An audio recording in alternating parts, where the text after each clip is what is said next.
Alrighty, so the next exercise that we're going to be going over with Miss Quinn here is going to be stage 4, leave it.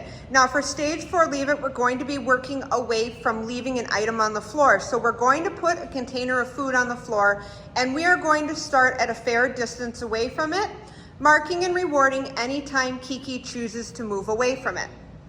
So what we're gonna do, we're gonna get that food down on the floor. And we can see Kiki sees it right away. She's very interested in it. So we're gonna back her up nice and far to set her up for success.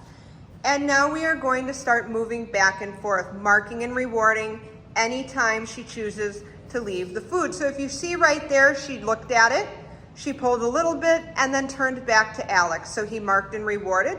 That was a successful repetition. This time she walks by and does not even check out the food. So again, we're gonna mark and reward her for making a great choice there and choosing to not go for the food that is on the floor. Now the rule of thumb is that the dog does not forget that there is food on the floor. So anytime she's choosing to not go for it, that is in fact her choice. So the criteria that we have for this particular exercise is the go away and stay away. That means that whatever is on the floor is not for you. So we can do this with food items, we can do this with the kids while they're eating, we can also do this with toys, napkins, anything that she likes to pick up.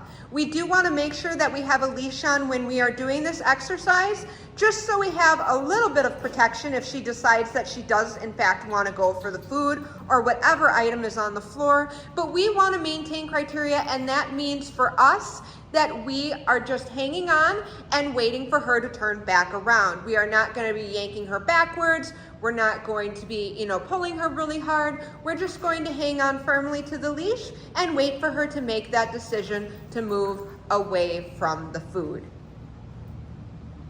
Each time she has a successful repetition, we're going to move a step closer. And as you can see, she's walking right past that food without even looking at it, which is exactly the behavior that I am looking for. Great job, Quinn.